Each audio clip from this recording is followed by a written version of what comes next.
Yeah, I want to say hi to Eric too. Hi, Eric. Hey, Eric. Bruce, you want to say hello to Eric? Hey, Eric. Ralph? Thanks for joining us. Eric, get off my lawn. There you go. Sparky 107 wants to know how can he get to watch a modeler's life or listen to a modeler's life?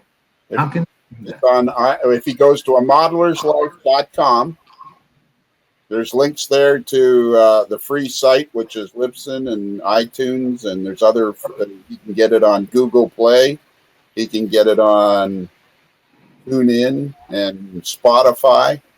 But if he goes to the website, amodeler'slife.com, there's links right there.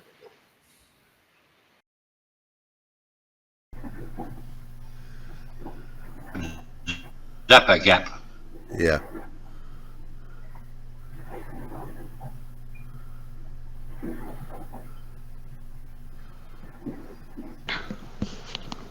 It's a CA type glue.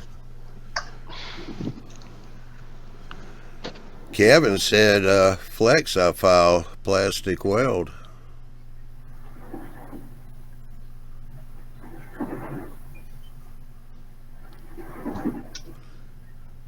And Ron was saying MEK. No, I can use.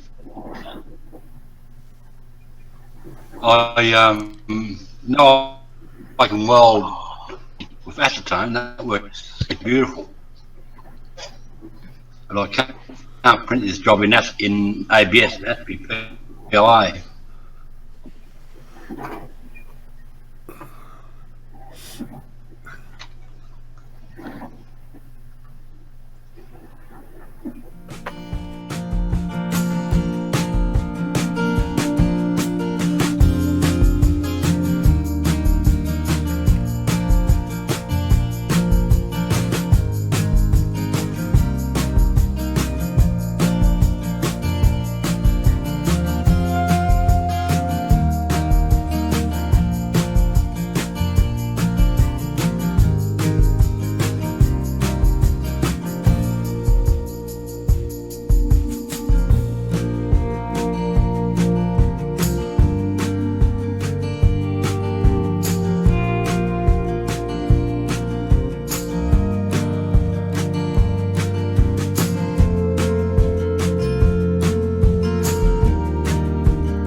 So what I have here is,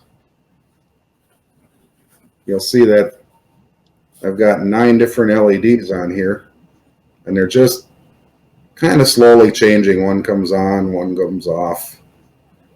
You know, it's kind of a slow pace, and we could sit here all night watching this very slowly go. But you know, if you actually had these in windows in your different buildings, or even one in each different building, doesn't even have to be windows in the same building, then you'd want it to go this slow or maybe even slower. And that's about the only thing I'm going to have to show you in the sketch. So we're going to go back to that real quick. Actually, let's build this thing first. So I just put it together so that you could see what we're going to end up doing. And what I'm going to do is just unplug my Arduino and tear this thing apart real quick.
Hey, good evening, everybody. This is Big Bill coming to you from the epicenter of the world, New York City, and Staten Island to be exact. Tonight, who's Big Bill talking to? Tonight, we're talking to Ben Mooney, aka Creative Rails.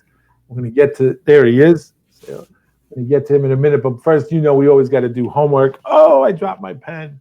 Here we go. Tomorrow night, Thursday, 10 p.m. Eastern Standard Time. You know who we got. We got our good friend John and Johnny's Train Talk Show. That's where we open this whole kit and caboodle to you guys out there in the community to come on, show us what you're working on and doing, and sharing any exciting model railroad stories or anything that you feel worthy to share with us. You can bring a project on and just shoot the breeze with us. That's tomorrow, Thursday, 10 p.m. Eastern Standard Time, on Johnny's Train Talk Show. And tomorrow is Valentine's Day. So for all you guys out there who are married, sweethearts, do not forget Valentine's Day. Got to get something for the loved one, the wife, the girlfriend, whatever. Make sure you don't forget. And last night, as you know, Fine Scale show was canceled last night because our own Andy Crawford has been under the weather with a sinus infection, and he's been really battling through it. So he canceled last night, but he will be on next Tuesday on the 19th to do the repeat, or, the show that he was supposed to do last night. And that will be next Tuesday on the 19th of February. And then on the 20th, the next day, we got Joe Desmond into Joe's train room, and Joe will be working on another project, maybe even talking more about operations and stuff like that. So that will be next Tuesday on the 20th. That's the day after the Fine Scale show, because, it goes like that, 19, 20. And then 21, we go back to Thursday in Johnny's Train Talk Show again. And then on the 27th, it's on the last of the February, it's me again. And who is Big Bill talking to, with a special guest that we'll have on that time, and we'll announce it prior to that. But right now, let's just say hello to everybody out there. Everybody, hello. Hello. Just a heads up, two things. First and foremost, imro.com or com, Eric Hall recently had some surgery and some stuff like that for, as he states earlier in his text here, he says that it was he had cancer, or the good kind of cancer, where if you were going to get it, it was, that's what he says. I had the good cancer, the one you want if you get cancer. It was graded 1 and a slow growth. So it seems that they got that in time. And all our well wishes and prayers go out to you, Eric. And I know even if it is the good kind, it's always the scary kind when they mention the C word. So we hope and pray that you're going to be doing well and in the recovery, and that everything is going to go the way it's supposed to go and planned. And another big announcement is our own Mark Donovan. You remember Mark Donovan? Well, Mark Donovan got engaged to get married. Another one bites the dust, boys. Another one. So Mark Donovan's getting married. I don't think, was there a time not meant? Was there a date announced there, John? Okay. All right. So no date announced for things. So we send the best wishes out to Mark Donovan and to his lovely fiancée. I hope she's a model railroader or enjoys the hobby of model railroading. And with that, let us get back. Tonight, we have a special guest on our show tonight, who's Big Bill talking to. And I happened to get this from our good friend Wilma. In our last conversation, when Wilmer was on our show with us, he said, "You got to check out this guy, Ben Mooney. You got to check out this guy, Benny Mooney." That's my best imitation of Wilmer. It's not bad. He's not bad. So I kind of looked them up. I looked on his thing, and I saw Creative Rails, and it was really good. So here is our good friend Ben Mooney from Canada, and the author and content maker of Creative Rails.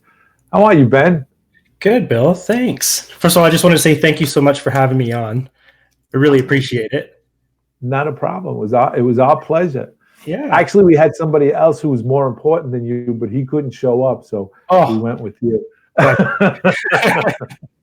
You were Plan B. Well, actually, you were Plan C, but I didn't want to. Anyway, it was great. Now, it's our honor to have you on. Anybody who makes good content and is, kind of like, enthused in the hobby, like you, and your videos absolutely convey that. So, we just wanted to have you on. Also want you guys to know out there that Ben has been a little under the weather today. And so he's trooping through this. He'll be taking swigs of his tea and stuff like that. Yeah. Indian Head Valley Railroad woman says, "We got to work on your not bad, Big Bill." Yes, you're right. You're right, Wilma. We do. So, in our pre-show discussion, we kind of found out that you model in HO. Yes. And what is the railroad? You want to be the prototypical, but is it a made up railroad, or is it a railroad that you're basing it on? So it's based on a prototype, but I call it loose prototype. And an example right off the hop is the tracks. So I'm using code 83, but in reality, if I wanted to be super prototypical, I should be using even like a code 50, because on those lines, they had such old stick rail on there. They were really limited to what they could run. Like the largest steam engines I could run were lightweight Pacifics. And that was literally because of the small rail and the light gauge bridges. But I'm using code 83. And the reason for that is because some of my old steam engines, I'm using a lot of old Mahanos, and I've got some old Varneys that I'm custom building boilers and putting them on. So the flanges on those old steam engines can barely handle the code 83 going through the switches and stuff. So that's just why I call it loose prototypical, because it is prototypical, but I'm bending a few of the rules. That's all right. It's your railroad. You can do whatever you want. Yeah, that's right. You can do whatever you want. And what is the name? And the name of your railroad is OSCNR Subdivision? Yeah. So it's the Owen Sound Canadian National Railway Subdivision. So what it was a branch line that ran from Palmerston, Ontario to Owen Sound, which is actually my hometown. It's where I was born and raised. So Palmerston's basically just staging on there, but from then on, it takes you through some rural communities on the main line, and then winds its way into Owen Sound. And the main point of it is Owen Sound, which is a long, about a 21-foot section of yard and grain silos and industries switch in and out of. And then there's also an interchange with Canadian Pacific in Owen Sound too. That was pretty cool. It went over a bridge over the harbor, down an alleyway. So you have street running, you have a bridge, you have a trestle, and then an interchange with Canadian Pacific. So I got two roads in there, and it should be pretty exciting. Okay. And next, I kind of asked Ben in our pregame warm-up the other night, would it be possible to see anything that was going on? And he told me that on his show next week that there's going to be a big reveal. Yeah. Could you tell us a little bit about that? If it wouldn't be jumping the gun. On Track Tuesday next week, I'm going to basically reveal the train, because a lot of people know I've been working on the train room for a long time. So I've been framing it, boarding it, getting the lighting in. So what I'm going to do on Tuesday is basically just reveal the train room, what it looks like, show the track plan, basically show everything, like what's been planning and what's happening and what's coming up. And then the layout updates, of course, will be starting soon after that. Okay, good. And what era are you modeling this? The year is 1957. So it's going to be basically steam or a transition era? It's a little bit transition. In all honesty, the only diesel engines that ran at that time were an SW 1200 RS. And then there's another one it was a Montreal Locomotive Works. It was called an RSD-13, I believe. And what that was basically looked like an Elco RS1 with 6 axles on it. And the reason it had 6 axles was because of that light rail I was talking about. They wanted to disperse the weight. So it's kind of a neat thing to bring up with some of the rivet counters, because a lot of people know with that line that they never ran 6 axle units. Like, they never ran SDs or anything, but you can get people with that. I actually did run a 6 axle diesel, and a lot of people don't know about that. But of course, I'm gonna, like I said, because I'm do it a little looser, I'm going to run a few GP9s, and I have an RS3 I want to run on it, but I'll mainly use those more for extras. Right. Yeah. The main trains are going to be your 460 10-wheelers, moguls, and light Pacifics. Cool. Very cool. And let me ask you this, and it's a question I always ask when we have a guest on who's a model railroader. When did you first get into being a model railroader? When was the match lit to the dry grass of your modeling endeavors where it caught on? I think I became a serious model railroader when I was about 12 years old. I got my first train set when I was a lot younger than that, but it was a trip out to British Columbia, and we had just recently moved to the farm. I grew up in the city, but then we moved out to the farm, and there was an old part in the basement, and that trip to British Columbia inspired me. And I asked my dad if he would help build some bench work, and I wanted to model basically the British Columbia mountains and do CP through it. Right. National came later on. Okay. That's kind of how it started. I was about 12 years old, and that's when I got my first model railroader magazine, and boom, that was the that was it. Yeah. You were off to the races. Now, did you, when you were young and 12 with your dad, did you happen to build that layout? Did you happen to? You did. Oh yeah. And how long did that layout stay up until you discovered women in your life when you were in high school? It was always there, but it was kind of the side. Like, only my closest friends were invited down there, because there was the other part of the basement too.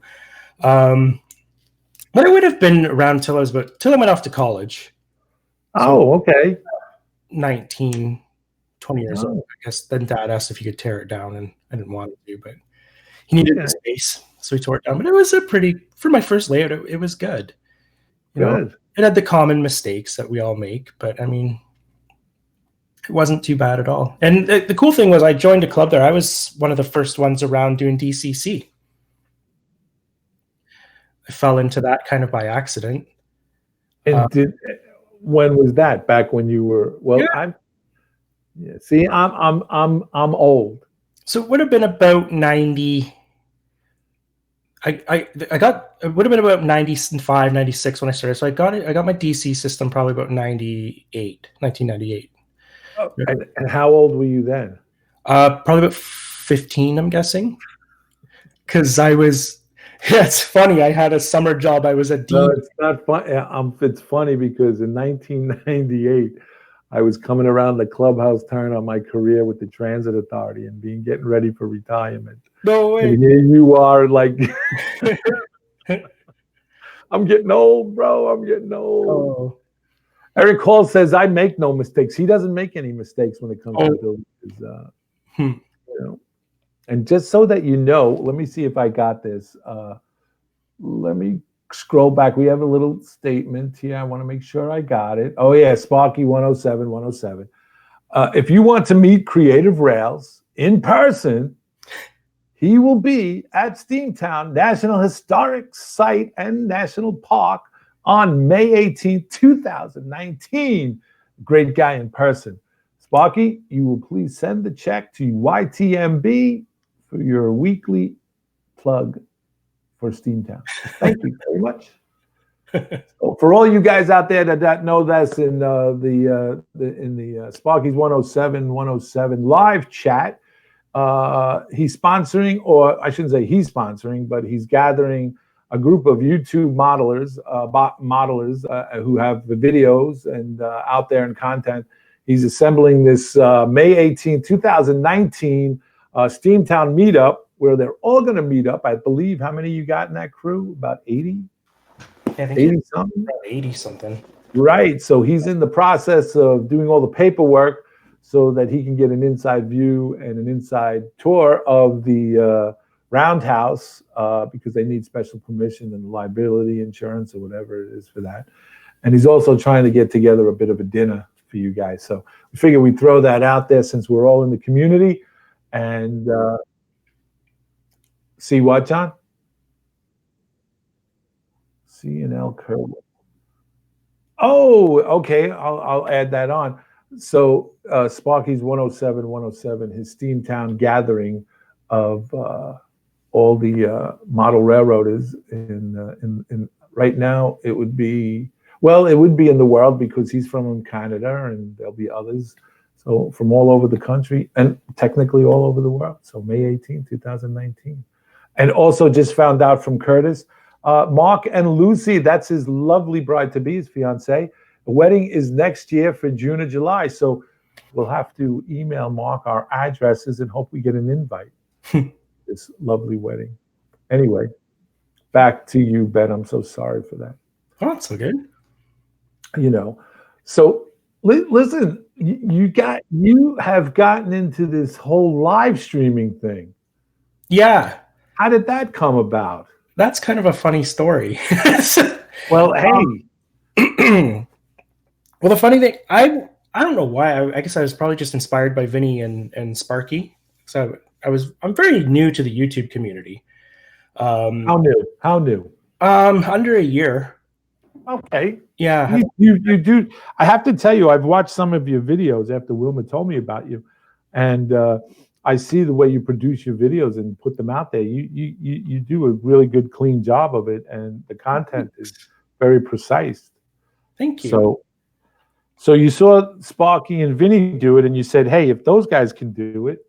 Well, I just thought it looks like fun. It looks kind of cool. But the big problem was they do a weekly live stream, and there was absolutely no way that I could handle A, coming up with content, and B, just having the time to do that. So I just threw it out there on one of my update shows. Does anybody want to split a time slot with me? That's all it was. Right. I said I want to just have a night and just split the time, and that way you wouldn't get lost in the white noise, right? With all the live streams that are coming out. So then I believe it's actually Sparky commented on there. Well, that's really cool, a joint live stream the same time, and that's not really what I said.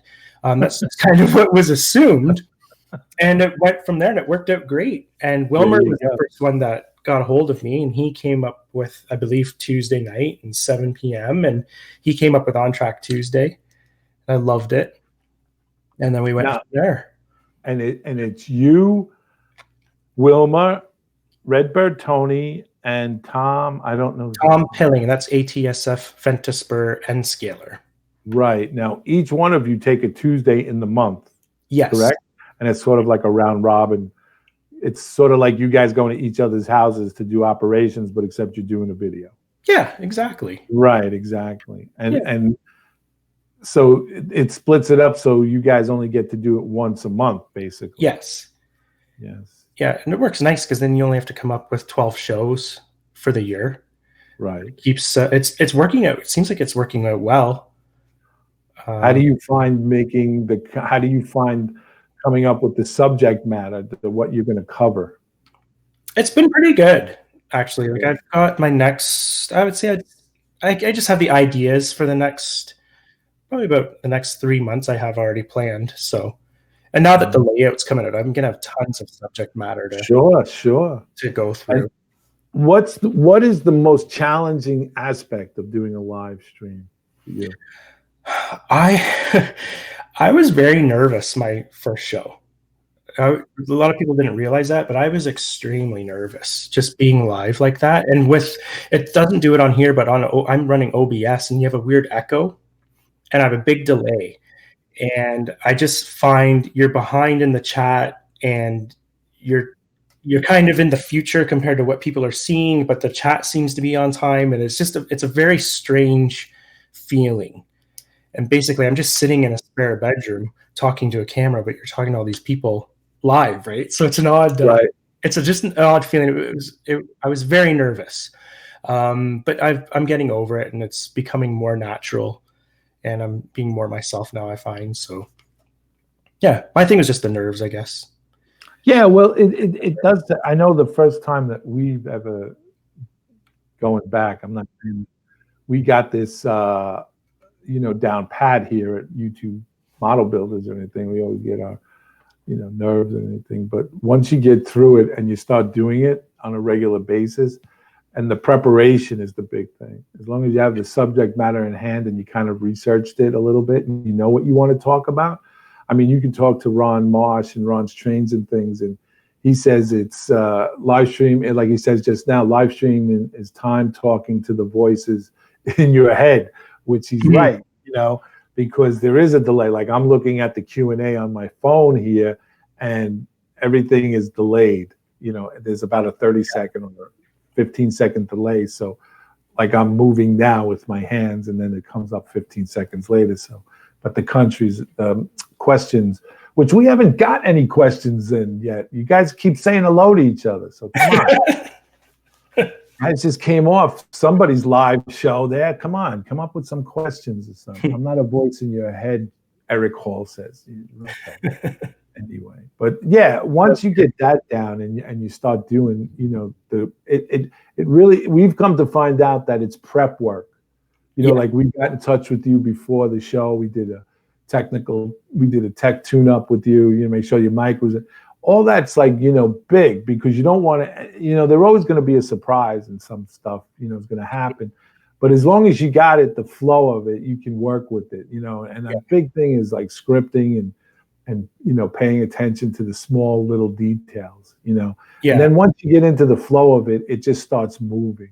And then once you start feeling comfortable with the camera, you can just, you can talk, and it just comes. But I've been watching you guys on the Tuesday, what is it? I'm sorry. On Track Tuesday? On Track Tuesday, yeah. On Track Tuesday. I find it really interesting. I get most of my ideas and most of my guests come from Wilmer's show because nice. Yeah, he's a great. He does all the heavy lifting for me, because there's so many videos and not enough time in the world. And stuff like that. So getting back to the live stream, do you see yourself going any further, anything different in doing the live stream? I mean, now that you got your layout coming up, there'll be a whole lot of, do you see yourself doing a lot of how-tos? I really want to stay away from the how-tos live. I don't know why that makes me nervous. Tony did one last night, actually. He did weathering live. I thought that was pretty cool. I would like to leave the how-tos more to my upload shows. Okay. So I'd like to just keep it more with stuff that can be interactive. So when I'm talking about operations, how I'm doing operations, I'd like to do stuff like that on the live stream so people can see and they can ask questions as we're going, kind of like how you guys do when you guys did the JMRI, right? Right. Something like that. So maybe I'll do how-tos, but at this point, I can't see that happening anytime soon with me anyways. Mm-hmm. But something that's new with it, we had a problem with what do you do when you have a fifth Tuesday? So we decided to have guest hosts. So the last fifth Tuesday that we had in the month, we had Gaffa. That's right. Yeah. And now, I believe it's April or June, the next fifth Tuesday, we have a big channel coming on, TSG Multimedia. He's going to guest host for us. Nice. Who's got what, John? Oh, May. So maybe it's May then.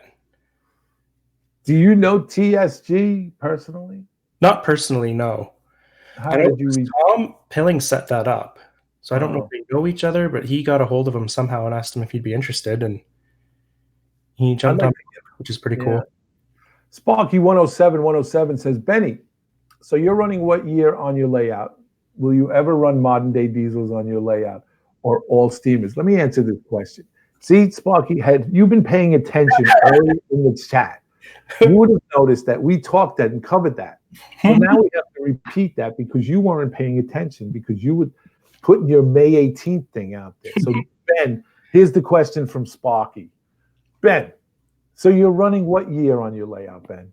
So it's 1957, and I'll be running mostly steam and first generation diesels, but the first generation diesels will mostly be running on the extras. There you go. Yeah. Okay. Now let's see what other questions we have here. Eric Hall says, when I work on Ron's live show, I do not watch Ron, but follow the chat from Ron. Follow the chat for Ron, so he does not need to. Yes, I've seen you guys out there when Steve Brown's live chat on Saturday, the moderators. That's a good deal. In fact, that's a very good thing to do. And Ron Moss says, and I appreciate that, Eric, very much. Let's see, Container Man 68, John Dilly 2, that's a thing. Okay. Okay, Container Man 68. Benny, will you ever do a how-to on weathering projects, train car, steam locomotive, or a building? Yes, absolutely. And you said that you're right now in the process of building some steam engines? Yeah. So what I did, I took it took forever to find some 10-wheelers. Like I was just looking for the chassis, and the Bachmans were nice, but the wheel size were too small. And it was expensive. Just for the chassis, it was $90. So I ended up coming across some Varneys on eBay, and I got them for about $90. And they actually are very similar to, so mine are Montreal Locomotive Works, which are Elco. Well, basically the same as Elco, right? So they're very similar, but they're die-cast metal. And I needed to move the sand dome and the steam dome on the die-cast metal. And I just decided, oh man, this is going to be horrible to saw that off and move it over. So that's how I ended up deciding that I was going to scratch build it. So it's been quite a bit of work, but they're turning out really nice. Have you ever done anything like that? No. And so wait a minute. Let me see if I got this straight. You've never built a steam engine from basically scratch, is what you're telling me. No. And you're doing this, and you're nervous about doing a weathering thing live. That's right. Yeah. I want to make sure I got this right. And you're nervous about doing a how-to on weathering or something as simple as making a tree, but you got no problem whatsoever about building a scratch steam engine. Yeah. Oh, okay. just wanted to clear that up, Hey, we got It's My Railroad, the one and only Steve Brown on the chat. Did I sound like you, Steve? I'm trying to do that imitation of everybody and stuff. Let's see. MHO Junction, our own Lloyd, wants to know, whereabout does Benny live in Ontario? So I live in Curtis, which is just east of Oshawa, and that would be east of Toronto, about 40 minutes. Okay. And Oshawa's claim to fame is it's a big GM town. And that's, I don't know if you've heard about it on the news, we're losing GM. Yes. Yeah, which is really bad. Yes. Yeah. Indian Head Valley Railroad wants to know, Benny, does your daughter like the trains? Yes and no. She likes she's really into Thomas, and she likes the crafty part of it. So for an example, I used my model railroad skills to build her a dinosaur diorama because she loves dinosaurs. So we built her a dinosaur. This is getting very interesting. Yeah. You don't want to do a how-to video, but you'll scratch build a steam engine. You'll do a diorama for dinosaurs, but you don't want to do that. Just do it live. Oh, you just don't want to do it live. Okay. Yeah. I'm going to do weathering videos, but just not live ones. Okay. Yeah. Andy Crawford says, come on, Spock. Don't wish those dirty old diesels on anyone else. Let them stick with the glorious and beautiful steam. Yeah. Sure, Andy Crawford, yeah. Lloyd lives in Hawkesbury. Oh, okay. I think that's just up north, I believe. Yeah. Container Man 68, he wants to know, how big is the layout? Single deck, double deck? Or do we have to wait until we That's a big part of the surprise. Well, the funny thing was the layout plans have gotten a lot bigger than what they were. They always do. Yeah, so that's good. The wife gave me some more real estate, which was nice. Ooh. Yeah, I'll tell you, it's going to be double deck. Yep. Okay. What kind of operations are you going to use? Are you going to use cards or? I've got a system that I don't know if you guys have ever heard of him. It's a guy named Trevor Marshall. Yes, I've heard of Trevor Marshall. You know Trevor Marshall? So I follow his blog a lot. TMR. Yeah, that's him. And he had a TV. blog called The Model Railway Show. And he had these prototypical waybills. So I got the idea from him. So I've got these waybills. I made them up. I just basically copied his. And now I've got my own system of generating trains and everything. And then what will happen, there's going to be, I've put in phone lines and everything for the train room. So it'll basically be train orders and time scheduled. So you'll basically call dispatch and get clearance, and you'll have to fill out a clearance form with the dispatcher, and then off you go. And then there'll be orders, so you're going to meet a certain train in a certain Are you place. going to do it through with the NORAD system? What's that? NORAD system. Well, that's the one Joe Desmond uses. It's actual prototypical operations where you get this, the slips and the permission and stuff like that. North American rail rules, I believe. I don't know the exact acronym for it. Yeah, it would be like that. Yeah. Yeah. So you're really going to do it way, way prototypical. That's good. It adds a lot of interest. I mean, in my layout, in the South Brooklyn layout, I do cards from Micromart. Yeah, I find that enjoyable. Yeah, I try to keep it as simple as possible because I'm really simple. Yeah. Anyway, Leland Ford wants to know, when will you show us the railroad? Give him the big announcement for next week. Tell him. So I'm announcing the railroad next Tuesday at 7 p.m. on Track Tuesday. And but basically all I'm showing is the track plan and the layout room. The layout room's pretty well completed now. So you're seeing that, the big reveal of that and the whole plan and kit and caboodle of all that. And then from then on, you'll be having layout updates. So you're going to see bench work going in and track going down, basically. Okay. Andy Crawford says, Trevor's way to operate is quite interesting. Good and simple way to recreate TT and TO.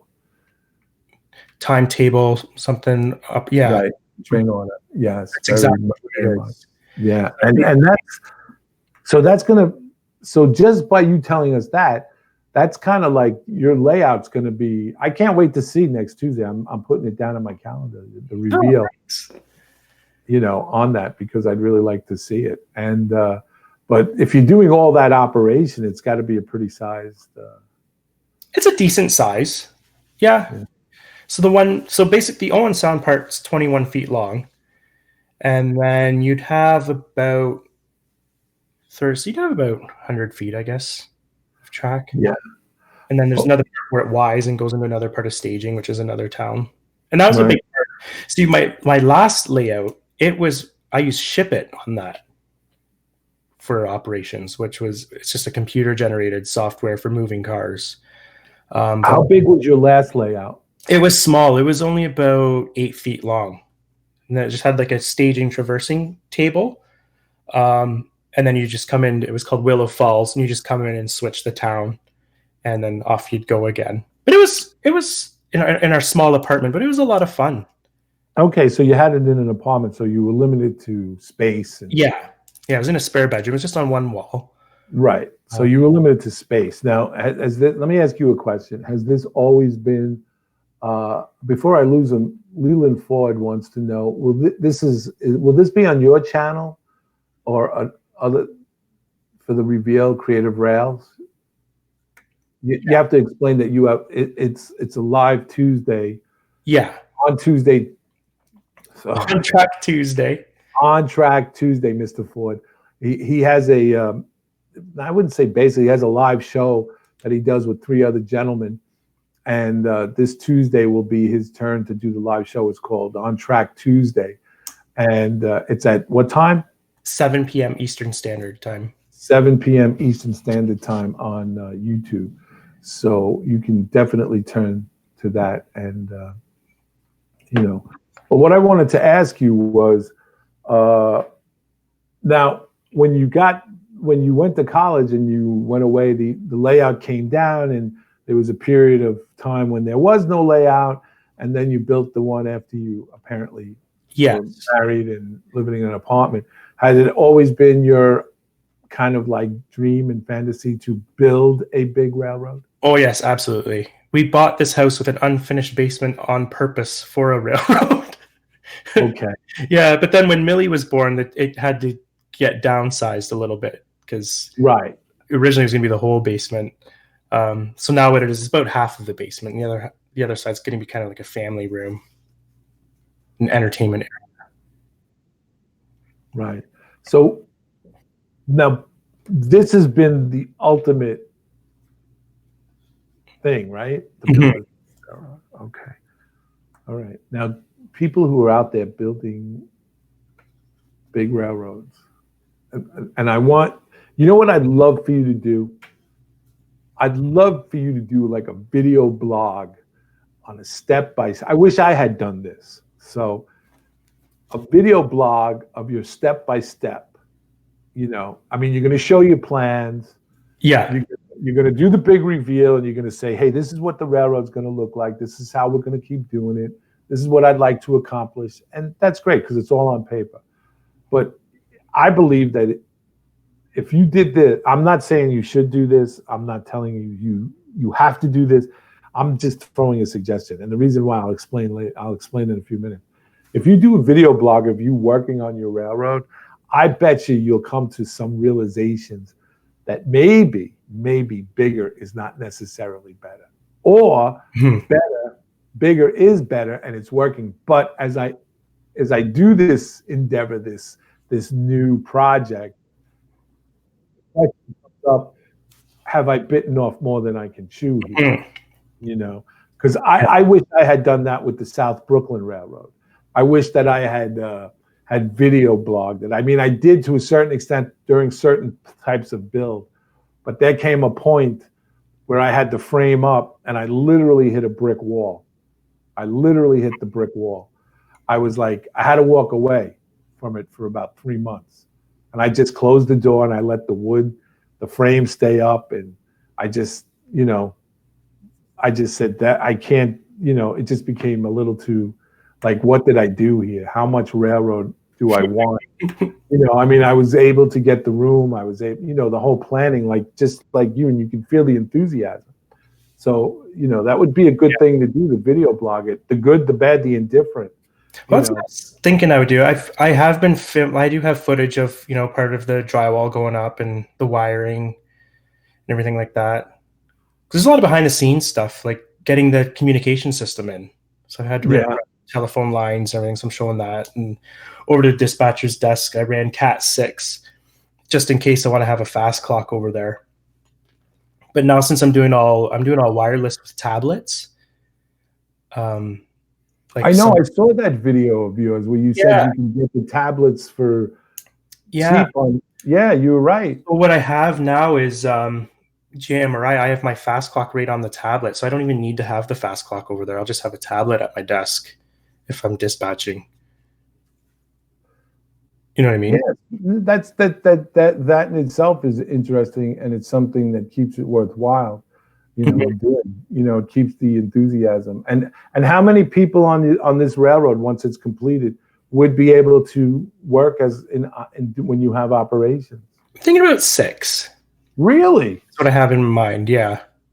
Okay, folks, don't worry. We're gonna squeeze this whole layout thing right out, and we're gonna have the.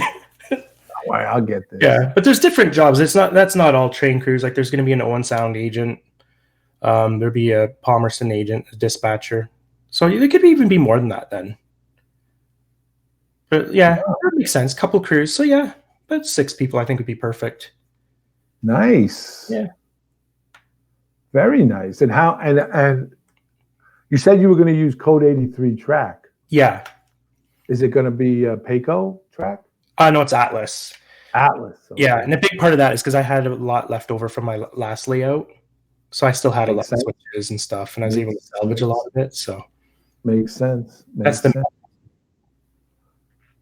Okay, I'm looking for Wilmer. Just so you don't think that Ben and I are talking to ourselves.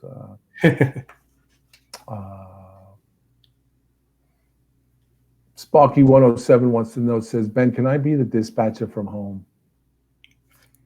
From his house? Yeah. I guess it's possible. No. Sparky, you got to come there. That's it. He's on a cell phone. Can't do it. You can't be an armchair dispatcher, bro. Sorry.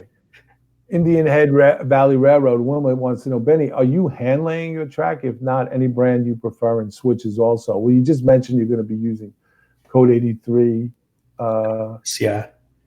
Atlas, but what about your switches? Are you going to hand build them from? No, the only switches, and it's funny, one thing that intimidates me is hand laying track. So I've been asking a few questions around on, because there is a couple curves I was thinking about hand laying. But I'm not sure if I'm even going to need to do that. I'm going to kind of see when I get to the point. On the plan, I have curve switches, but from when I'm kind of laying it out, it doesn't look like I'm going to need them. So if not, I'm just going to go with the Atlas. And a lot of people have been recommending the Pico, but I haven't had problems with the Atlas. So that's good. That whatever works for you, if you're comfortable with it. I myself, everything on my layout is a Pico. Yeah, people swear by it. Yeah, I love it. I love to work with it. It's forgiving, and stuff like that. Eric Hall wants to know. I am RRO Com wants to know. Have you ever been to an operation session? Yeah, well, I used to be in a big club called the Scarborough Model Railroaders, and that's where I basically got introduced to operations, and that was basically CTC, like centralized traffic control with signals and everything. And you basically have to everyone had a radio, and you'd have to call dispatch to get clearance to go from point A to point B. And if you had to leave the main to do switching, you'd call dispatch to get back onto the main and everything. And they're the ones that introduced me to Ship It as well, that software I was talking about earlier. It ran really well on that, but they had some really smart, kind of like Andy Crawford's setting it up there.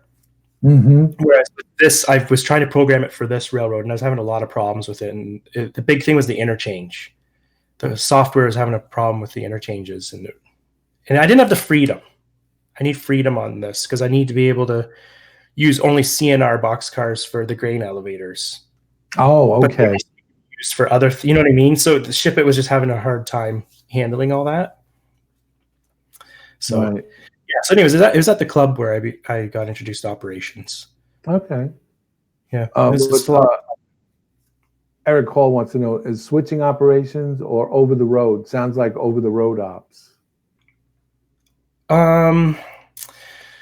So when he says over the road, does he mean like a way freight? I believe that. Is that what you're talking about, Eric? Because it'll be both. Owen Sound has a lot of switching operations, and then there's two way freights, a northbound and a southbound, and they have a lot of, the way freight will have quite a bit of switching to do on the road. He says, I've tried Ship It for some time and found that way bills and card cards work better. Yeah. AKA old school sometimes is just, Yeah.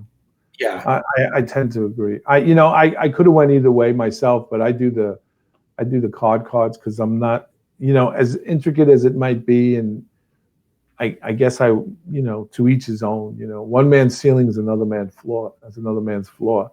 So whatever works for them is good. Whatever works for me is good. And just having fun with it and enjoyment. That's the key, and that's ultimately what you want. Yeah. He says locals versus mainline runs. Switching is local industry. Switching is local industries. Yeah. So it's both. Yeah. That's so even the passenger trains have some switching too, which is kind of different. Yes. Which I've done. There's a mixed, so it has switching, and then the passenger trains have switching too. So the one that comes up from Palmerston, it would drop a mail car to go to Wyerton, and then it would leave from there, go on into Owen Sound, and then the mixed would pick up that mail car, bring it into Wyerton. So it's kind of cool little things like that even make the passenger trains interesting. Right. It's exactly. completely typical too. Like it's exactly what happened. Exactly. Well, as someone, Bill Baronic, when he did the operations video with Joe Desmond, he was keen on saying that you got to imagine your layout is part of a national railroad, where trains come in, and you dispatch them around, like from staging yard, they go around to the yard where you sort them and, get them ready to go out, to the industries to switch and stuff like that. So you got to imagine your railroad is a big part of a national railroad, and they come in to deliver goods and pick up goods and stuff like that. So it makes it more interesting. It's a hard concept if you're not, because I've had a few friends who, I worked in the transportation in New York City and for the New York City Transit Authority, and I've had some guys over, who were train operators, and we'd come over and they didn't really pick up on it, not that they didn't enjoy it, but they saw it as a toy. These are just toys. So why do we have to, why do we have to stop like we did on the job? Why do we have to stop before the switches to make sure the points, the switches align? It's just a toy, so it's hard to convey that to someone who's not in the hobby, Because it's a model railroad. Right. Exactly. Exactly. I'm trying to see here. Passenger trains arrive, stop, go, repeat once in 24 hours. Everybody's doing cross talking here. No. Just so you guys out there in the community know, in I believe March or April, we're having you guys on, right? From all four of you gentlemen. Tony was saying that last night. Yeah. So we're going to have you guys on to talk about your experience of doing live shows and having the Four Amigos. Yeah. That's what you should change the name from On Track Tuesday to the Four Amigos On Track Tuesday. Stick with me. We'll make $1 million, Ben. Is Benny, Sparky 107 wants to know, Benny, is your layout working now, and or how long do you think before it is operational fully? So it's operational full. It's not the layout's not even there yet. Like I haven't even started the bench work yet. So I'm thinking, because we're going away in a couple of weeks here. I'm thinking it probably won't have track down until April. Oh, okay. Guessing. And I don't have parts of it operational, but the full thing being operational, I don't think. But I could, because I have pretty well everything ready to go. But here's a suggestion: run it on a prairie plywood. Yeah, for about a year to get all those kinks. And I told you the other night, you saw what was going on here with mine. I didn't pay attention to that rule, and I'm paying for it now. So, and I find that's a problem with operations. I find. And it was on my last layout too, is you get so addicted to the operations, you kind of forget about doing the scenery. Yeah. I think it was on one of your shows, somebody was saying that you could switch with pieces of wood instead of cars. You know what I mean? And that's... Yeah. So I think I'll have like stand-ins for a little bit, and then... but it should go pretty good. Yeah, I think you're going to have a lot of fun with it. Indian Head Valley Railroad, Wilma says, it's March 13th. That we'll be getting together. That will be Who's Big Bill talking to, and we'll be talking to the four gentlemen who do the On Track Tuesday, all four of them at once, live on this show. So put that in your calendar, boys. And Joel Calmer says, models are still toys. You're absolutely right, bro. They are. At the end of the day, they're plastic toys, and we have to realize that and not get so caught up in the craziness. Indian Valley Wilmer says, April, I couldn't have waited that long, Bill. What type of, Eric Hall wants to know, what type of bench work are you using? 4x8s or et cetera? Or? It's going to be the mostly 5/8 plywood with 1.5 inch styrofoam on top. And the styrofoam I'm not using for lightweight or anything. I'm really just using it for the scenery because I have a lot of docks and everything I have to model in the Owen Sound part and rivers and stuff. So it's just to get down. That's really all it's for. It's not for sound or anything like that. Over on the other end, it's going to be all like cantilevered off the wall with brackets. So kind of like a shelf style. Oh, nice. Yeah. And then the only sound part will be like, solid bench work with legs to the floor. Okay, we're starting to get a picture of this in our mind. Yeah. So the reveal is going to be anticlimactic. Like that's not how I envisioned it from what he said the other night. Eric Hall says, "I have a huge plywood empire." Mm-hmm. Sparky, he does. Sparky says his advice is take your time building it, lay a bit of track, test runs for a couple of days, build more, test more, build more, test more. Yeah.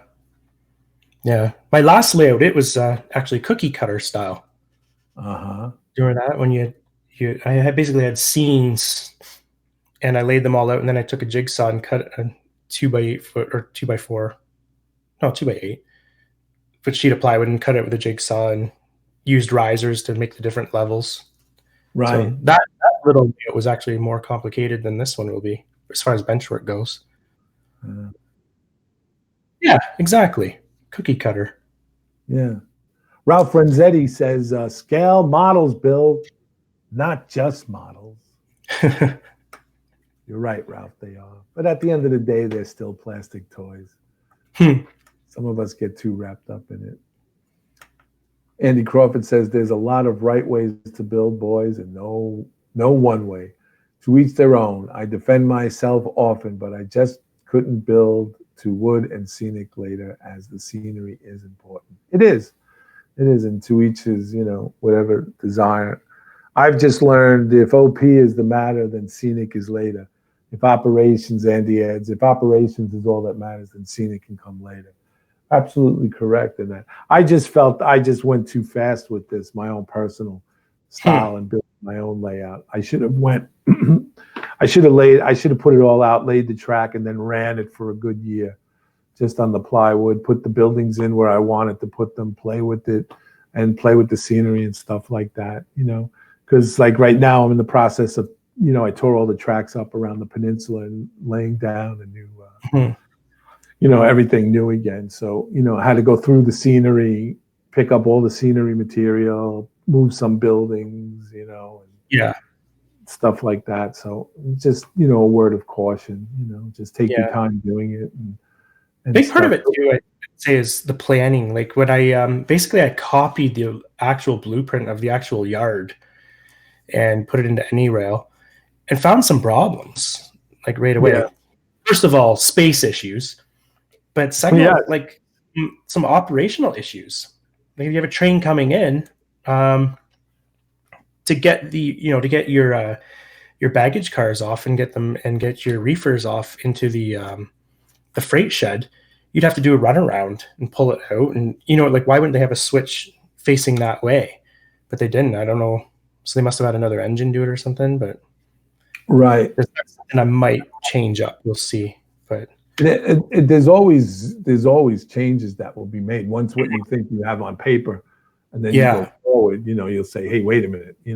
Like I had the gentleman, Mr. Baronic, he designed this layout, and nice. After he designed it, and we went through a series of revisions, of what I wanted, what he thought, until we finally came up with the best laid plan. And even after he gave it to me, I felt like I really didn't feel like it was my own because he designed it. Until one day I was talking to him about it, and I was actually seeking permission. I was seeking permission to change something. And he kind of like gently informed me that it wasn't his railroad. He just helped design it. It's yours. Do whatever you want with it. So since that time, once I got that cleared up, it was like, okay, I put my rib track in, I put sidings in where I thought they would be best served, Nice. So, MHO Junction Lloyd says, by doing scenery on and off helps in the motivation. True, very true. Yeah, I will go with it because I am a big scenery guy. That's my I'd say that's my strong suit. But I want to get it all framed up and running, like you said. Yeah, and once that's done, then you'll see it. Sparky 107 says, isn't the rule lay your track, run trains for a year, modify, and when it's all good, then start scenery? Yeah, technically that's the thumbnail rule, but not all of us adhere to that rule, and not all of us can because of, I can tell you from my personal experience, it was like, oh, I can't wait. Now that I got it down, you know, I want to do what I want to do, and I wanted to do the scenery. So it's not necessarily the rule. And as I always said when I worked at the transit, rules are made to be broken.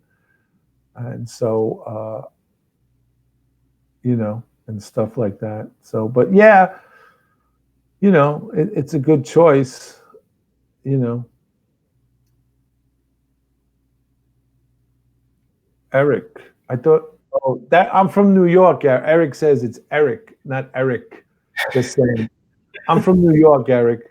So it sounds like that, Eric. So does coffee and breakfast and 33rd and 3rd. That's how I talk. So I do apologize if I screw your names up. It's not intentional. Just I talk fast. I'm from New York, you know, and the whole 9 yards. And so I do apologize, Eric. See, I put that Eric. That's how you got that because I did that. But I'm sorry, Eric. You know what? I'll just call you IMRRO com from now on. I don't want to. Let's see. Why is everybody giving my boy Andy Crawford a hard time? Who gave Andy a hard time? I don't know.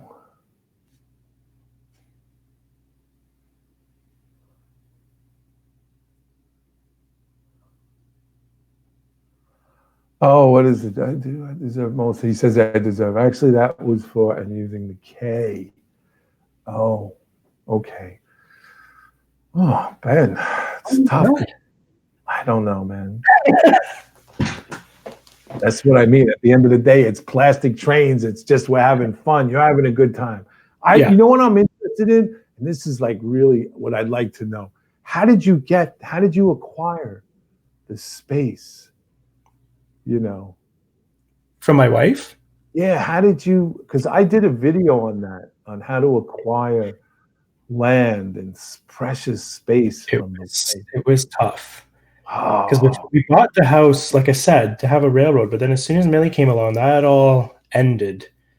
There's no way that's happening. So then I kind of just started hinting at it and sneaking ideas. And finally, right at the end, I said, because the idea was we were also going to have our office down there. That's why it was going to be smaller. We're going to have our office, and it was kind of going to go over our desks as a shelf in the one part.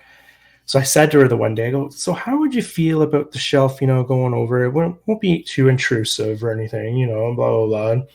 And she said, you know what, honestly, Ben, I don't want my office down in the basement. I'd like to keep it where it is. She's like, so I'll tell you what, you do what you want with that space. It's yours. And I'm like, touchdown. This only happened like a couple months ago. So that's where the plan changed a bit, where it got a little bit bigger. This is where we need Sparky's light, the big light that goes. Yeah, that's what we need it right now. Exactly. What's going on here? Let's see. Using the K. Who doesn't give on Bill? Big. Yeah, wait. Big Bill is sweating. Eric Hall says Bill is sweating now. No way. No way, E. Doesn't happen. Let's see. I bought my house before I got married, and then the train room was originally outside the house. Okay. True, Bob. We finished our basement. I suggested to save money, we only do half. I got the unfinished half for my Mount Model Railroad. Kids grew up and moved out. Fingers crossed. I got it. Nice. Wilma says, now that's a terrific wife. Absolutely. Yeah, she's great. And she knows too, because especially with my work and everything, I can get really bad anxiety. And she knows that my model railroading helps me a lot. Good. Like mentally, right? Like it's an escape. It's my passion. Sure. She's good about that. She's like, I know it means a lot to you, and you're a different person when you're focused on it. So yeah. isn't it amazing how you can, like, if something's going on in your life, whether it's personal, work related, that you walk into the train room and you just, whatever, you just start tinkering. It doesn't necessarily mean you're going to start a project, but you're tinkering, and you come out and all of a sudden you want to get on the phone to the Prime Minister of Canada because you want to tell him how you've solved world peace, and how you can get better, tariffs, and what you can do to sell wheat to China and whatever. It's like all of a sudden it frees you up of all the, like you have the answer to the questions, that were plaguing you. And that's part of the, the normal everyday, what we live in today in this time and age where it's all PC, politically correct. Everybody's arguing against being triggered, and you're on the job and you got to be careful what you say to somebody or do something, and, stuff like that. So you go in and it's like you come out and you're like, wait a minute, this is easy. I can handle this. And it's all because you went in to the train room and came out and you were like, wow, this really, now I'm like, okay, this is good. I can handle this, it's not the end of. Okay, what is this, Benny? You showed something the other day that I didn't know about Canadian steamers, the preheater at the front of the steamers. Will all your steamers have that feature? Well, the feed water heater. No. The only one I believe that had that was 1532. And that feed water heater was actually underneath the smoke box. It wasn't on top, like those big ones I was showing you. But that Mikado that I wanted in Steamtown, there's a CNR Mikado there that I want to see that Sparky might be able to hook up. That one has the feed water heater up there on top. CP Train says, great show, guys. We need to help guys get the space they need for their layouts. Model railroading is the best hobby. It is. And Absolutely. Andrew, I wouldn't even attempt to say this last name, bro, because I would definitely massacre it to death. But he says, hey, everyone, did I miss anything? Well, let me recap. Here we go. Our guest tonight is Benny Mooney from Creative Rails. That's his YouTube channel name. He also does an online live stream with 3 other gentlemen on Track Tuesday that airs at 7 p.m. Eastern Standard Time, Andrew. He's in the process of next week on that live show on Track Tuesday, next Tuesday, where he's going to do a big reveal on his new layout that he's building in the basement. And he's going to do a big reveal on that next Tuesday. He also has a YouTube channel called Creative Rails. He has a finished basement that he has converted into it. We just recently got finished talking about how his wife is so supportive of him and gave him extra running space in the basement. He's doing the name of his railroad is the OS CNR subdivision, based part fictitious, part fantasy in Canada, but in around where his hometown was. And he's also, and it's an HO scale layout, and basically that's where he's at right now. Did I miss anything? No, that's perfect. That's it, Andrew. So now you're up to speed, and unfortunately we're ending. So I hope that helps. Dan Ward, TRP, says that's the other. Oh, and something else.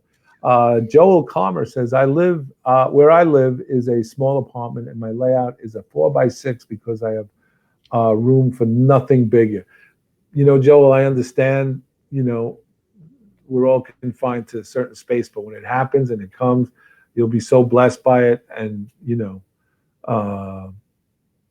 and stuff. You'll wait and see. Brian Sons, I hope I said that right, Brian. A book could be written on how to earn real estate in your house from the wife to build a model. You are so right, Brian. Joel, size is irrelevant. This is, some of the greats are quite small, and many of the large layouts are perpetually unfinished. Yeah, be back with more on that sex chat in a little while. Indian Head Valley Railroad says, awesome show tonight. Paul Dow, good job, Benny and John. D Bob's N Scale Man Cave. I have the whole house available. Are you familiar with Bob? Yes. Man, are you a subscriber to Yes. Bob? So you're a Mancavian by. I don't think he knows me, but I am one of his subscribers. No, as long as you're a subscriber, you're a Mancavian. You're a Mancavian. So he runs his railroad above on the ceiling and room to room. Oh man. It's got, as long as he doesn't go a foot below the ceiling, he's got the whole house, and he has Awesome. a big helix in his communications media room, you know, and stuff like that. So, and he's built a mountain on it, and it's really nice and stuff. And Oh, that's awesome.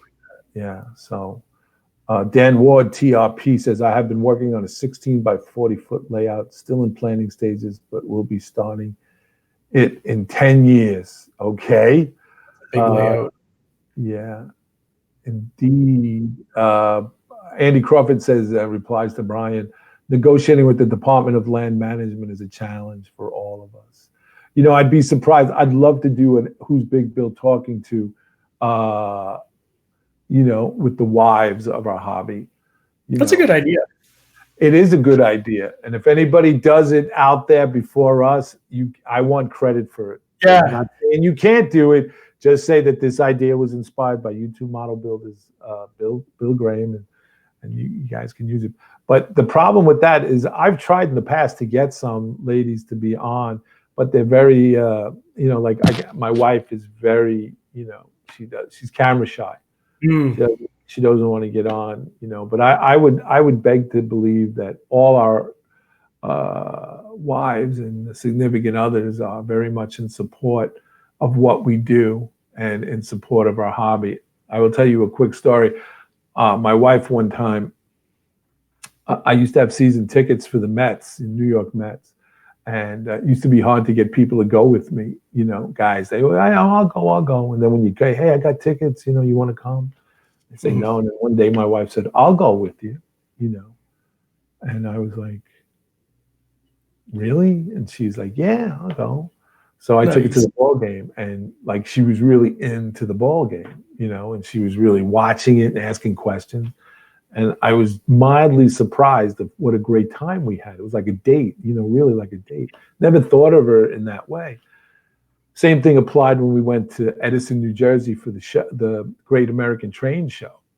You know, she said, what do you do there? And I said, well, it's just a bunch of vendors, and, you know, they sell things, and I look around, and, you know, she goes, oh, it's like a swap meet. I said, sort of, but, you know. So she came with me, and I remember I was in the process of building this, and I needed structures. So there's a guy there he's at basically every show that's on the Eastern Seaboard. I've seen him up in Springfield. I've seen him in Southern New Jersey. I've seen him in Pennsylvania. So I know he's around. So anyway, he sells all Walter's Cornerstone kits. So I saw him, and I was like, hey, this is great. So I went and bought what I needed. I went up to the cash register with my wife. And the guy said, $100. And I went, okay. So my wife said, this is her first train show. She turned to him and she said, 85 or 80. She said, $80. The guy looked at her, and I thought this was going to be like, I looked at her like, what are you doing?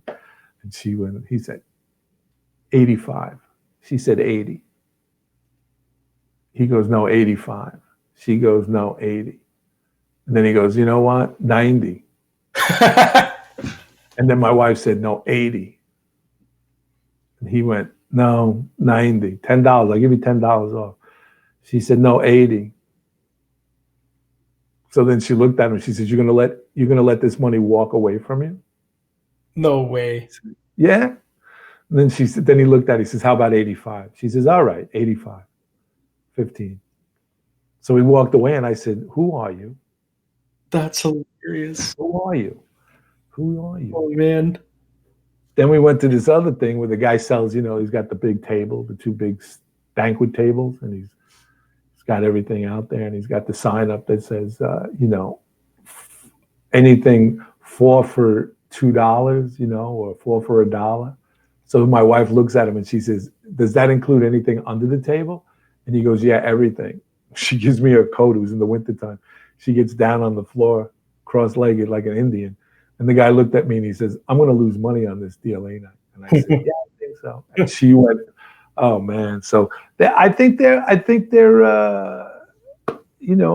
think that they're very supportive. And I think once they realize, what we're doing and how we're doing it, like you said, it helps with your, situation, your anxiety, and and stuff like that. So it's good to have. And plus they know where we are. They know we're not sitting on the third stool at the bar down in, down in O'Hara's, and having a few and getting in trouble, Let's see. I know we got a few comments here.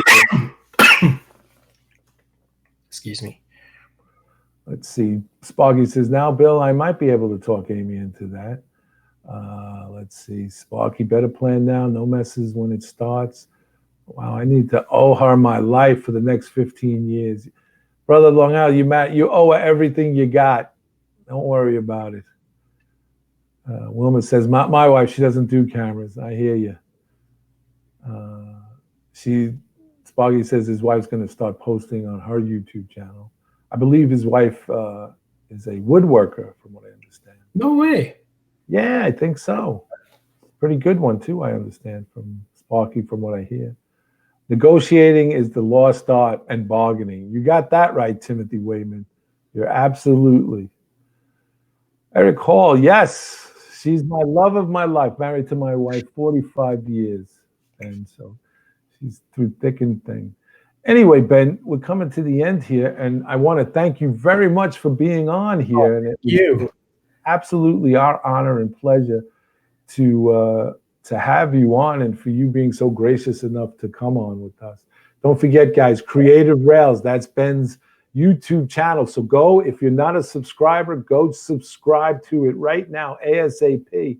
And on Tuesday, one Tuesday of the month, On Track Tuesday with Ben Mooney from Creative Rails, Wilmer from, what's his railroad name? I got it, Wilmer. I got it. Indian Head Valley Railroad, Redbird Tony, right? Mm-hmm. And Tom, what's the name of his channel? Tom Pilling from ATSF, Ventaspur, and Scalar. Okay, I'm glad you said it because I couldn't remember that. But those are the four amigos On Track Tuesday. Check those guys out. They do a live stream and at 7 p.m. every Tuesday night. And this Tuesday, coming up on Track Tuesday, Ben Mooney from Creative Rails is going to do his big reveal for his new layout of the OSCNR subdivision. It's an HO scale layout, so he's going to reveal it this. So tune in for that, and and look for that big reveal. Well, we're going to definitely have you back on, Ben, because we want to see the progress you've made after the big reveal and you start. And when do you think you'll start construction? Like I said, we're going away, so probably I just got to do the taping down there, taping and mudding. So I'm thinking, like April, bench work will probably start going in. All right. Yeah, because it's not just the train room; it's the whole thing. Like there's the whole family room part where I got a wet bar going in and everything too. So it's quite a bit of work. Okay. All right. So we're looking forward to this and definitely have you back on. Like I said, it was a pleasure having you on. Don't forget tomorrow night, ladies and gentlemen out there, that we're going to have Thursday night, Johnny's Train Room. Johnny's Train Talk Show will be on at 10 p.m. Eastern Standard Time. That's where you, the community, can come on in, be on like what Ben is and I am, and be part of the panel here and discuss or bring up anything you'd like to bring up in model railroading, and show any projects that you're doing or have finished or would like to do, or any questions you have. We have the Q&A on that as well, where you can do ask a question if you can't get in or you don't have a camera but can see it on your computer. Please, tomorrow night, Johnny's Train Talk Show, 10 p.m. Eastern Time. And then what else do we have? I'm trying to find out that paper. Where is it? I knew. Oh, here we go. And then the Fine Scale show, which was canceled last night due to Andrew Crawford not feeling well, and we hope you are feeling better, Andy.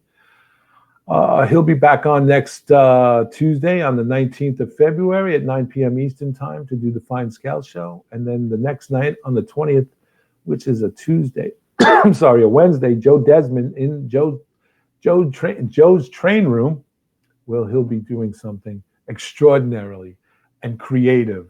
Joe is one creative dude. We haven't gotten together. Joe's been busy working.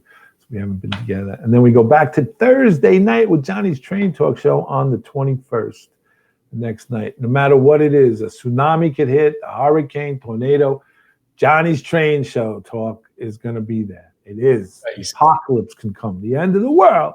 We're still going to have that show. Okay? So, Ben, once again, thank you so very, very much for being a part of this show. It was a lot of fun doing. I hope you enjoyed yourself. Oh, it was great. Thanks so much. And I'm sorry that you weren't feeling too well, but you handled it pretty well. You stood up. Thanks. You made it. He starts dying off in here. I won't make you laugh. Anyway, that's it for us here at YouTube Model Builders. Who's Big Bill talking to? We'll be back on the 27th of February, and we'll have a special guest, Brian Burke, who was on the show once before. But until that time, you guys take care. God bless, and we will definitely see you on the radio. Take care and bye-bye.